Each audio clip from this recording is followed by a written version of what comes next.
दोस्तों, कैसे हैं आप सभी। मैं सपना पाटनी फिर से आप सभी का शिक्षा हाउस में स्वागत करती हूं। तो चलिए साथियों, आज के हम अपने करंट अफेयर्स की शुरुआत करते हैं। आज है 13 फरवरी। हम पढ़ेंगे आज के करंट अफेयर, तो आप मेरे साथ बने रहें।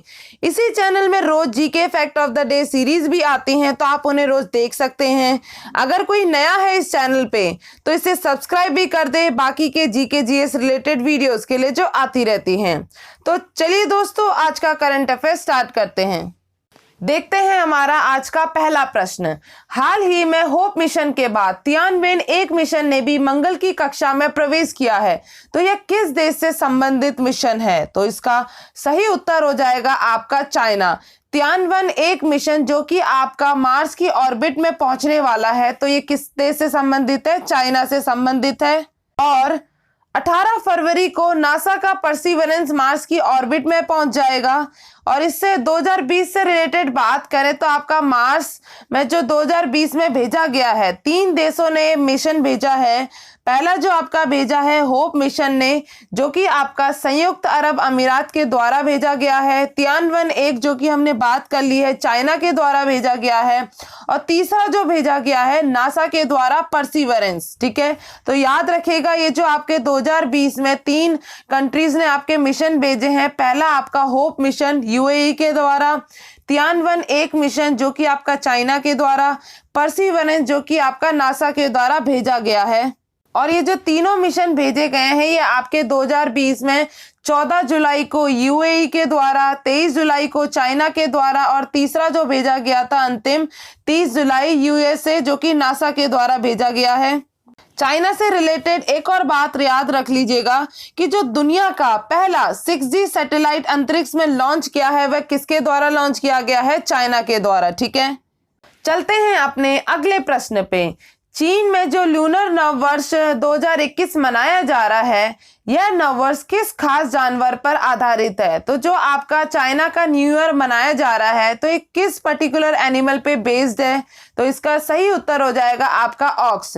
तो 2021 को जो आपको दिया जा रहा है वहां पे पर्टिकुलर एनिमल पे, वो आपका ऑक्स है।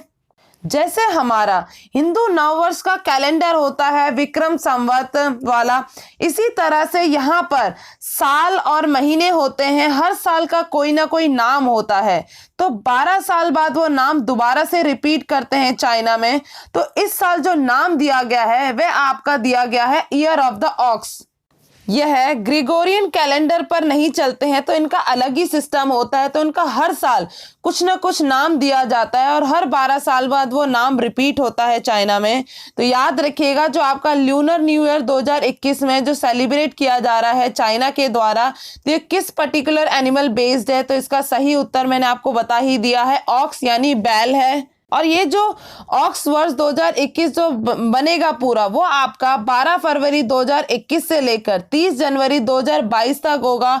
और एक और बात आप याद रख लीजिएगा कि इससे पुराना वर्ष जो कि 2020 है, तो उसका क्या नाम रखा गया था? Year of the rat. और 2021 का क्या रखा गया? Year of the ox. और कुछ हम जोडियक एनिमल से रिलेटेड भी बात कर लेते हैं जो चाइना में इस्तेमाल किए जाते हैं। जो 12 चाइनीज जोडियक एनिमल्स होते हैं, पहला आपका आता है rat, ox, tiger, rabbit, dragon, snake, horse, goat, monkey, rooster, dog and pig. तो ये सारे जो आपके जोडियक एनिमल चाइनीज से रिलेटेड हैं, तो वहां पे ये इस्तेमाल किए जाते हैं, तो ये भी याद रखिएगा। और इस साल जो नाम रखा गया है आपका ईयर ऑफ द ऑक्स, क्योंकि इससे रिलेटेड आपके प्रश्न बनते ही हैं। ठीक है, बढ़ते हैं अपने अगले प्रश्न पे। 11 फरवरी 2021 विज्ञान ज्योति कार्यक्रम का दूसरा चरण शुरू हुआ है, तो यह पहल निम्नलिखित में से किसके द्वारा शुरू की गई है? तो किसके द्वारा आपका 11 फरवरी 2021 को सेकंड फेज की शुरुआत की गई है विज्ञान ज्योति प्रोग्राम की? तो इसका सही उत्तर हो जाएगा आपका department of science and technology, जो कि आपका विज्ञान और प्रौद्योगिकी विभाग के द्वारा यह आपका कार्यक्रम की शुरुआत की गई है। और इसका जो उद्देश्य रहा है वह आपका लड़कियों को विज्ञान में रुचि लेने और कैरियर बनाने के लिए प्रोत्साहित करना इसका मेन उद्देश्य है। और ये जो दूसरा चरण शुरू किया गया है वह आपके विज्ञान में महिलाओं और लड़कियों का अंतर्राष्ट्रीय दिवस के अवसर पर, जो कि आपका 11 फरवरी 2021 को मनाया गया है, international day of women and girls in science के तौर पे आपका ये रखा गया है कार्यक्रम। और यह जो आपका द्वितीय चरण में जो आपका हुआ है वह आपका 100 जिलों में विज्ञान ज्योति कार्यक्रम का प्रसार किया है इन्होंने। और हमने यहाँ पे बात की जिसने ये आयोजित किया है, आपका किसके द्वारा शुरू किया गया है, विज्ञान और प्रौद्योगिकी विभाग के द्वारा। तो उससे रिलेटेड कुछ चीजें भी जान लेते हैं। इसकी स्थापना जो करी गई थी वह आपका मई 1971 को की गई थी। और आपका जो इसका मुख्यालय है वह आपका नई दिल्ली में पड़ता है मुख्यालय। और इसके जो प्रमुख हैं, department of science and technology के जो प्रमुख हैं वह आपके हर्षवर्धन हैं। और यहाँ पे जो सचिव हैं वह आपके आशुतोष शर्मा है। तो याद रखिएगा इसकी स्थापना मई 1971, मुख्यालय आपका न्यू दिल्ली, और इसके जो प्रमुख हैं वह आपके हर्षवर्धन हैं। और साथ ही साथ आप ये भी याद रखिएगा कि आपका department of science and technology, DST department है, वह आपका साइंस एंड टेक्नोलॉजी मिनिस्ट्री के अंदर आता है, जिसके मंत्री आपके डॉक्टर हर्षवर्धन है। और इसी के जो प्रमुख हैं डीएसटी के वह आपके हर्षवर्धन ही हैं। और इसका जो मेन उद्देश्य है वह आपका साइंस एंड टेक्नोलॉजी को भारत में बढ़ावा देना है। तो ये इसका मेन उद्देश्य है। तो याद रखिएगा कि यह जो आपका 11 फरवरी 2021 को विज्ञान ज्योति कार्यक्रम का दूसरा चरण की शुरुआत की गई है, वह आपका विज्ञान और प्रौद्योगिकी विभाग के द्वारा शुरू किया गया है। बढ़ते हैं अपने अगले प्रश्न पे। निम्नलिखित में से किस राज्य का वन विभाग 10 से 21 फरवरी 2021 तक दूसरा हॉर्नबिल फेस्टिवल आयोजित कर रहा है? तो ये जो फॉरेस्ट डिपार्टमेंट के द्वारा ये ऑर्गेनाइज करवाया गया है सेकेंड हॉर्नबिल फेस्टिवल, जो कि होगा आपका 10 से 21 फरवरी 2021 के बीच में। तो ये कौन सी स्टेट के द्वारा करवाया जा रहा है? तो इसका सही उत्तर हो जाएगा आपका त्रिपुरा स्टेट के द्वारा आपका दूसरा हॉर्नबिल फेस्टिवल आयोजित कराया जा रहा है। और यह जो आपका आयोजित कराया जाएगा वह आपका इको पार्क बारामूरा, जो कि आपका त्रिपुरा में पड़ता है। और प्रसिद्ध बारामूरा पहाड़ी का नाम हताई कोटर रखा गया है, जो कि आपका एक भाषा है कोकबोरो के नाम, आदिवासी नाम पे ये आपका रखा गया है, जिसका मतलब होता है हताई कोटर का मतलब होता है आपका बड़ी पहाड़ी। ठीक है। और ये जो आपका त्रिपुरा में जो आपका पहला बार हॉर्नबिल त्योहार मनाया गया था वह आपका अगरतला में मनाया गया था 2020 में। और ये आपका दूसरा मनाया जा रहा है हॉर्नबिल फेस्टिवल, जो आपका 2021 में है। और कब से कब तक? आपका 10 से 21 फरवरी 2021 तक आपका होगा। ठीक है। और आपको ये भी पता होना चाहिए जो आपका हॉर्नबिल फेस्टिवल है ये आपका जो मेनली कहाँ से बिलोंग करता है, ये आपका नागालैंड से बिलोंग करता है, क्योंकि ये वहाँ पे सबसे ज़्यादा त्यौहार मनाया जाता है। और त्रिपुरा में आपका पिछले साल से आपका त्यौहार मनाया जा रहा है। और नागालैंड में जो आपका 21वां संस्करण हॉर्नबिल फेस्टिवल 2020 का जो पहला वर्चुअल आयोजन किया गया है वह आपका दिसंबर 2020 में ही आयोजित किया गया था। ठीक है। तो नागालैंड का आपका कौन सा संस्करण है? आपका 21वां। और जो त्रिपुरा का है वह आपका सेकेंड है। ठीक है। बढ़ते हैं अपने अगले प्रश्न पे। इसरो ने पहली बार सैटेलाइट सेंटर को निजी कंपनियों के लिए ओपन कर दिया गया है, तो उस सैटेलाइट सेंटर का नाम बताइए जहां पे आपका प्राइवेट कंपनियों को ये काम करने को दे दिया जाएगा, ओपन कर दिया गया है उनके लिए। तो इसका सही उत्तर होगा आपका UR राव सैटेलाइट सेंटर, जहां पे आपका प्राइवेट कंपनियां भी सैटेलाइट को असेंबलिंग कर सकती हैं और उनकी सुविधाओं का लाभ उठा सकती हैं। और यह जो आपका UR राव सैटेलाइट सेंटर है वह आपका बेंगलुरु में स्थित है। और साथ ही साथ ये जो दो निजी फर्म है आपका तमिलनाडु स्थित स्पेस किड्स इंडिया और बेंगलुरु बेस्ड आपकी सियाजी स्पेस टेक्नोलॉजीज को आपका URSC UR Rao satellite centre के द्वारा मंजूरी दे दी गई है। हम बात कर रहे हैं URSC UR Rao satellite centre और इसरो के बारे में। तो इन दोनों चीज़ों से रिलेटेड हम कुछ डिटेल भी जान लेते हैं। सबसे पहले जानते हैं हम UR राव सैटेलाइट सेंटर के बारे में। इसका जो फॉर्मेशन हुआ है वह आपका 11 मई 1972 को हुआ है। और इसका जो मुख्यालय की बात करें वह आपका बेंगलुरु में आपका स्थित है। और इसके जो डायरेक्टर हैं वह आपके P कुन्नी कृष्णन है। अब बात करते हैं हम इसरो के बारे में। तो इसका जो फाउंडेशन हुआ है वह आपका जो स्थापित किया गया है वह आपका 15 अगस्त 1969 को हुआ है। और इसका मुख्यालय बेंगलुरु कर्नाटक में स्थित है और इसकी जो फाउंडर है जिन्होंने इसरो की स्थापना की थी वह आपके विक्रम साराभाई हैं और जो आपके करंट के डायरेक्टर हैं वह आपके के सिवान है। तो याद रखिएगा यूआरएससी से रिलेटेड और इसरो से रिलेटेड, ठीक है। हमारा अगला प्रश्न है, विश्व बैंक ने किस राज्य के जनजातीय बहुल क्षेत्रों में पोषण आधारित कृषि को बढ़ावा देने के लिए परियोजना पर हस्ताक्षर किए हैं? तो ये विश्व बैंक ने किस राज्य सरकार के साथ हस्ताक्षर किए हैं? तो इसका सही उत्तर हो जाएगा आपका छत्तीसगढ़ राज्य के साथ विश्व बैंक ने हस्ताक्षर किए हैं। तो किस चीज के लिए? जनजातीय बहुल क्षेत्रों में पोषण आधारित कृषि को बढ़ावा देने के लिए, जिसमें कि आपका भारत सरकार, छत्तीसगढ़ और विश्व बैंक के बीच में $100 मिलियन की परियोजना पर हस्ताक्षर हुए हैं। और यहाँ पे जो लागू किया जाएगा, चिराग परियोजना को लागू किया जाएगा, जहां पर बड़ी जनजातीय आबादी कुपोषित और गरीब है। तो यह चिराग का इम्प्लीमेंटेशन होगा कौन से राज्य में? छत्तीसगढ़ राज्य में, जिसका मतलब है Chhattisgarh inclusive rural and accelerated agricultural growth, Chhattisgarh समावेशी ग्रामीण और त्वरित कृषि विकास का ये जो परियोजना है यह आपका छत्तीसगढ़ में लागू होगा। और परियोजना से 1000 गांवों के 1,80,000 परिवार लाभान्वित होंगे, जो कि आपके छत्तीसगढ़ के 8 जिलों में है। तो हम ये आपका जनजातीय बहुल क्षेत्रों में पोषण आधारित कृषि को बढ़ावा देने का काम कौन से राज्य में कर रहे हैं? छत्तीसगढ़ राज्य में। और किसके साथ आपके हस्ताक्षर किए गए हैं? आपके विश्व बैंक के साथ, ठीक है।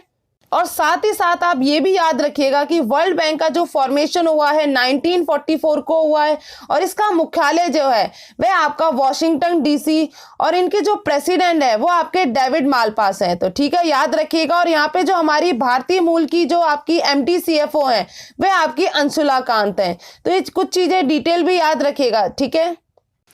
हमारा अगला प्रश्न है, क्लॉज यानी centre for land warfare studies ने नेशनल सेमिनार कम वेबिनार मतलब कि ऑनलाइन माध्यम से एक राष्ट्रीय सेमिनार बनाया जिसका नाम दिव्य दृष्टि 2021 रखा। तो यह आपका जो नेशनल सेमिनार ऑर्गेनाइज किया गया है यह किसके द्वारा ऑर्गेनाइज करवाया गया है? तो इसका सही उत्तर हो जाएगा आपका इंडियन आर्मी। क्लॉज यानी इंडियन आर्मी का ही है। तो क्लॉज ने राष्ट्रीय संगोष्ठी का आयोजन किया है जिसका नाम दिव्य दृष्टि रखा है। तो ये किसके द्वारा आयोजन करवाया गया है? यह आपका इंडियन आर्मी के द्वारा 11 फरवरी को आयोजन करवाया गया। और इस राष्ट्रीय आयोजन का मतलब है आपका उद्देश्य रखा गया मल्टी डोमेन ऑपरेशन जैसे जटिल और उभरते विषय पर विमर्श के लिए राष्ट्रीय एवं अंतर्राष्ट्रीय विशेषज्ञों को एक मंच पे लाना इसका मेन उद्देश्य है। दिव्य दृष्टि 2021 का जो कार्यक्रम रखा गया है और ये जो सेमिनार है वह आपका 3 सत्रों में आयोजित किया है। और ये जो 3 सत्र हैं वे आपके भविष्य के खतरे और चुनौतियों, बहुडोमेन संचालन में भारत की तैयारी पर केंद्रित है। दूसरा आपका मल्टी डोमेन ऑपरेशन में संयुक्तता बढ़ाने पर केंद्रित है। और तीसरा जो आपका आता है मल्टी डोमेन ऑपरेशन में अभिसरण और सहयोग प्राप्त करने पर केंद्रित है। तो याद रखिएगा इन 3 सत्र पे इसका आयोजन किया गया है। हम यहाँ पे क्लॉज की बात कर रहे हैं, centre for land warfare studies. तो इससे रिलेटेड कुछ डिटेल भी जान लेते हैं। और इसका फॉर्मेशन हुआ 14 जनवरी 2004 को और इसका मुख्यालय न्यू दिल्ली में है। और इसके जो डायरेक्टर हैं वे आपके लेफ्टिनेंट जनरल विजय कुमार आलूवालिया हैं। तो याद रखिएगा जो आपका क्लॉज है वह आपका किसका पार्ट है? यह आपका आर्मी से रिलेटेड है। और इसने जो आयोजन किया है इंडियन आर्मी ने वह आपका दिव्य दृष्टि 2021 का आयोजन किया है, ठीक है। अपने अगले प्रश्न पे बढ़ते हैं। निम्नलिखित में से किसने CNG में परिवर्तित भारत का पहला डीजल ट्रैक्टर लॉन्च किया है? तो किसके द्वारा लॉन्च किया गया है इंडिया का फर्स्ट डीजल ट्रैक्टर जो कि कन्वर्ट कर दिया गया है CNG में? तो इसका सही उत्तर हो जाएगा आपका नितिन गडकरी के द्वारा। यह आपका इंडिया का पहला डीजल ट्रैक्टर जो कि कन्वर्ट हो चुका है CNG में, इसका लॉन्च हुआ है। और सरकार ईंधन लागत पर 1 लाख की वार्षिक बचत का दावा कर रही है। तो ये CNG ट्रैक्टर के फायदे क्या होंगे ये तो आगे पता चलेगा। पर यह जो आपका पहला जो इंडिया का डीजल ट्रैक्टर कन्वर्ट करके जो CNG बनाया गया है तो किसके द्वारा लॉन्च किया गया है? नितिन गडकरी के द्वारा लॉन्च किया गया है, याद रखिएगा, ठीक है। अगला प्रश्न है हमारा, विश्व रेडियो दिवस वर्ल्ड रेडियो डे किस दिन मनाया जाता है? तो कौन से दिन हम हर साल ऑब्जर्व करते हैं वर्ल्ड रेडियो डे? तो इसका सही उत्तर हो जाएगा 13 फरवरी। 13 फरवरी को हम हर साल वर्ल्ड रेडियो डे मनाते हैं। और इसके साथ साथ हमारे राष्ट्रीय रेडियो दिवस जो मनाया जाता है उसको भी याद रखिएगा। आपका 20 अगस्त को हमारा नेशनल रेडियो डे मनाया जाता है। और जो पूरे विश्व में जो रेडियो डे मनाया जाता है वह आपका हर साल 13 फरवरी को मनाया जाता है। तो इसको याद रखिएगा, ठीक है। तो एक और बात याद रखिएगा, जो रेडियो को आपका इन्वेंट किया था वह किसके द्वारा किया गया था? गुग्लियमो मार्कोनी के द्वारा आपका रेडियो इन्वेंट किया गया था। और इस साल 2021 की वर्ल्ड रेडियो की जो थीम है वह आपकी न्यू वर्ल्ड और न्यू रेडियो है, ठीक है। तो थीम से रिलेटेड भी प्रश्न बनते हैं तो इसको 100% याद रखिएगा। तो मैंने आपको क्या बताया इस प्रश्न में कि वर्ल्ड रेडियो डे 13 फरवरी को मनाया जाता है और नेशनल रेडियो डे आपका कब मनाया जाता है? 20 अगस्त को, ठीक है। चलिए बढ़ते हैं हमारे आज के 13 फरवरी के अंतिम प्रश्न पे। तो सरोजिनी नायडू की जयंती 13 फरवरी को मनाई जा रही है, तो वह किस वर्ष में पैदा हुई थी? तो कौन से वर्ष में पैदा हुई थी? तो इसका सही उत्तर हो जाएगा आपका 1879। आपका 13 फरवरी में सरोजिनी नायडू जी का जन्म हुआ था। और यह ब्रिटिश शासन के लिए, स्वतंत्रता के लिए भारत के संघर्ष में एक सबसे प्रमुख व्यक्ति के रूप में जाने जाती हैं। सरोजिनी नायडू एक राजनीतिक कार्यकर्ता और कवि थी। एक कवि के रूप में उनके काम ने उन्हें नाइटिंगेल ऑफ इंडिया या फिर कहें भारतीय कोकिला के नाम कमाया इन्होंने। तो इनको जो ये नाइटिंगेल ऑफ इंडिया किसके द्वारा दिया गया था? यह आपका महात्मा गांधी के द्वारा गया था। तो इनको जो कहा जाता है हमारे भारत की नाइटिंगेल ऑफ इंडिया और भारतीय कोकिला भी कहा जाता है। यह आपकी बंगाली फैमिली से बिलोंग करती थी। और यह आपकी सरोजिनी नायडू जो पहली अपॉइंट हुई थी वुमन, फर्स्ट वुमन गवर्नर कहाँ की? आपके उत्तर प्रदेश की। तो ये भी याद रखिएगा, ठीक है। तो हमारी आज़ादी के बाद आपकी उत्तर प्रदेश की पहली वुमन गवर्नर भी नियुक्त हुई थी आपकी, ठीक है। तो ये जो कुछ चीजें मैंने आपको बताई याद रखिएगा। इनको नाइटिंगेल ऑफ इंडिया और भारतीय कोकिला भी कहा जाता है। तो ये आपकी prominent political activist and poet भी रही हैं, ठीक है। उन्होंने बहुत सारे पोइट कलेक्शन उनके हैं, पोएम कलेक्शन है उनके। तो इन्होंने बहुत कार्य किया है इंडियन फ्रीडम स्ट्रगल में, ठीक है। तो याद रखिएगा। तो इनका 13 फरवरी 1879 को इनका जन्म हुआ था। तो इनका पुण्यतिथि मनाई जाती है 13 फरवरी को, ठीक है। और 13 फरवरी को हम वर्ल्ड रेडियो डे के तौर पर भी मनाते हैं। हमने इससे पहले पढ़ लिया, ठीक है। तो ये रहा हमारा आज का 13 फरवरी का मोस्ट इंपॉर्टेंट करंट अफेयर। तो आई होप कि आपको ये वीडियो पसंद आई हो। तो अगर वीडियो पसंद आई हो तो ज़्यादा से ज़्यादा लाइक करें, कमेंट करें और ज़्यादा से ज़्यादा लोगों को शेयर करें। इस वीडियो को देखने के लिए बहुत बहुत धन्यवाद। Thank you so much. जय हिंद।